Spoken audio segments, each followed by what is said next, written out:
Attention gamers. Believe it or not, ranked League of Legends lobbies used to be a total free-for-all where you would get in, then call a roll and just wait for some douche canoe who was taken off the tit milk too late in life to ruin the experience for everyone by refusing to play whatever he was left with.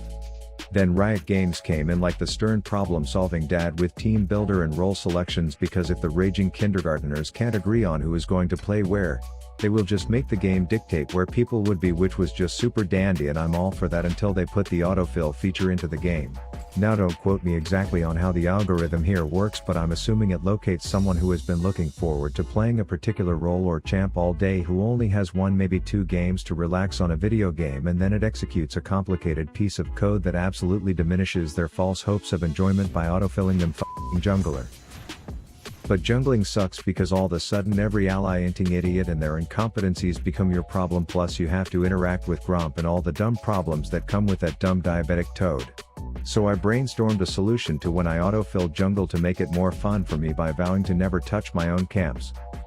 And thus I would need to research who the best counter jungler would be, read the results and play Teemo anyways, because I know it would bring some potential for the most hilarious content that actually made League feel fun while making me feel like I was dreaming.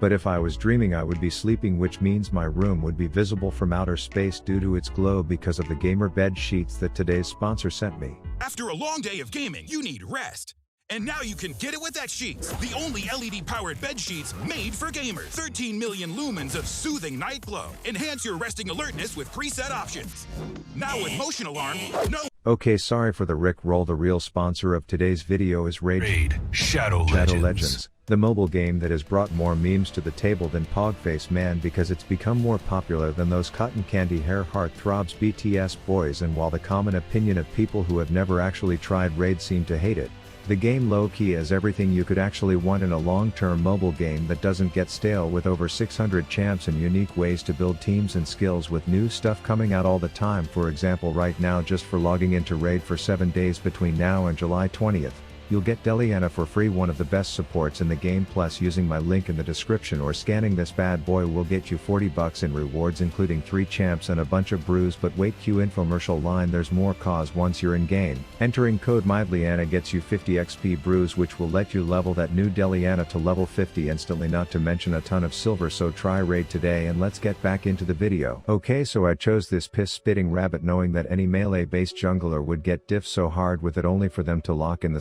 sack of hay, but I had to commit, so I picked a midget mash with that ninja star Rugrat until backup came. He pissed off only for the pixie stick distributor to come in, thinking we would just roll over and take that rainbow vacuum action up the ass, so we doubled down on the right clicks, which gave Aladdin his reset, and things were starting off just about as good as they could have gone until I smited the blue buff a gigasecond too early, which left Akshan leaving thinking what the shit is wrong with him, and me suffocating myself on my own sad stupid slobber in the shrubs.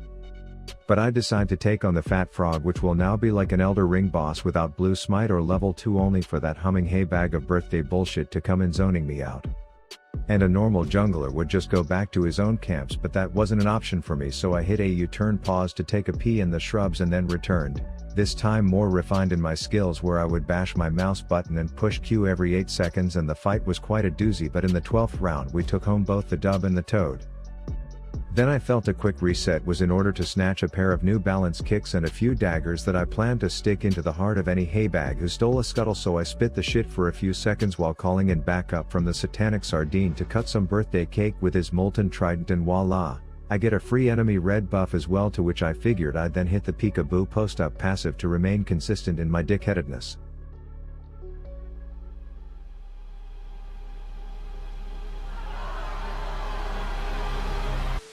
Okay, new plan, because they are clearly hacking down bot, I will just stick to the top side stealth surprises, and of course that shitter brought a pink ward, but I've got nothing to do or lose by not taking these fights, so I hit another Monko Pacquiao boxing match with the birthday boy, and apparently Kenan heard the ruckus, to which I'm like, I think you're actually misheard, because this was the day you almost caught Captain Counter jungling Teemo.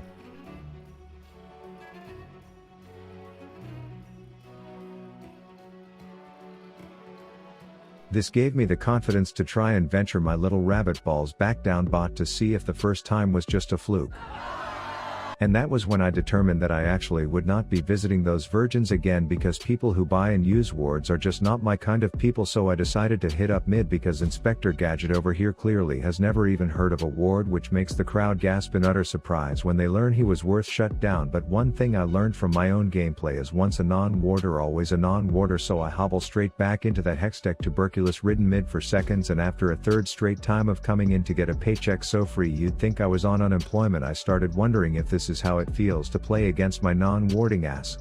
Anyways, I had to get over my fears of the southern side of the rift, and the perfect opportunity presented itself where all I had to do was smurf on this wall, then spit some shit into the cow's eyeballs while Ellen DeGeneres gets taken down by Sam. Then I knew that horny hay bag was posting up in the shrubs, and if I wasn't careful I would get the surprise of a lifetime as suspenseful music started playing.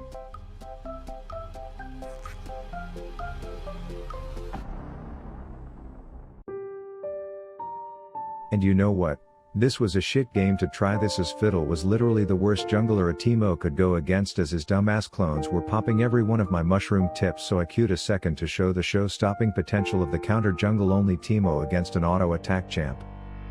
We reveal that they snuck a camera in the shrubs on this one, which makes my coworkers hesitant when I say that I am gonna take their blue buff straight on top of that ward and I don't give a shit who's watching. So I do just that and slap the ribbit simp while I'm at it, and I guess that makes that hobo who complains about his weapon selection think he can nab my chickens tax-free, but he is mistaken as I call in backup from a friendly windshitter, so we totally ignore the octopus breeder tickling us with tentacles and give Jax his first death of oh so many.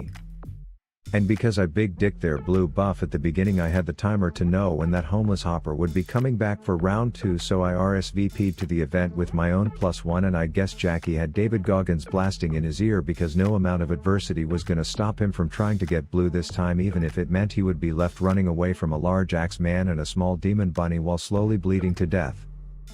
Then I go straight to his red boy for a little more counter the cucklord, as said cucklord comes running in only to deep throat a shroom and get seatbelted, as I respect the helicopter impersonation a little too much before saying hey thanks for the red, see you same time tomorrow to do it again. Anyways, I guess their Jax came to the realization that he wouldn't be getting a single one of his own big buffs, so he decided to bully an obese bull crab, and so I come in and put an end to his hopes and dreams real quick before rewarding my top for his defense by ignoring the fact that he's getting his dick kicked in until I'm done with my own work, and then I say okay, I will share some saliva to this Mr. Waternoose who is giving you a hard time. I kill another Gronkowski, to which Jackie comes in honestly believing that he can fight me just because he can do his high school baton twirling routine, which did briefly leave me stunned at the level of hand-eye coordination that moron has, but he still quickly realized that this was my jungle now, so all I had to do was macro-roni this mofo by knowing that he would likely be paying a visit to my bot to collect some taxes, only to pop out and say surprise small Satan is here night nighty, and I'd like to verbally suck off this Jin for his commendable efforts to keep me alive right after. Then I get a hunch that they might be trying to train their dragon like some Disney-esque bullshit, so I walk up, disrespect this tower as a quick warm-up before strolling on down to check in on how my new employee Mr. Jackie was doing with the job I gave him to perfectly leash me a Drake. Then I hard carry the rest of the fight by performing the infamous Q the Karma combo for the kill.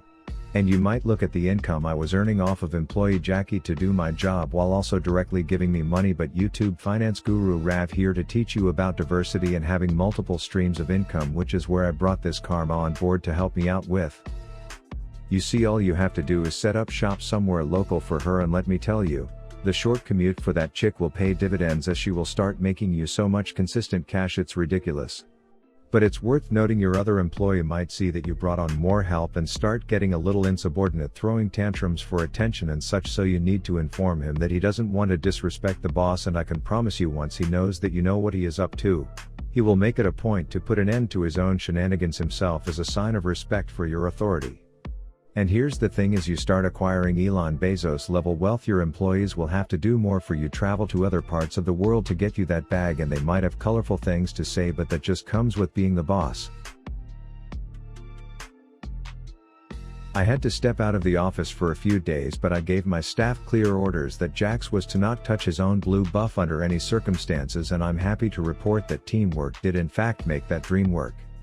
Anyways, both of my slave labor subordinates are in the same place, so I need to lecture them on why they need to divide the work I give them instead of tripping over each other's own ineptitude, but the whole situation had me a little pissy, so I did have to murder them both as punishment. At this point Jackie was literally like 0-13, so I requested he let me interview him post-game while also hitting a hilarious parkour and piss on Princess Jasmine combo. Jackie did agree to the interview, but what I meant when I said interview was actually homicide, where he would be the victim, and I was honestly starting to feel bad for the experience that I was putting this man through.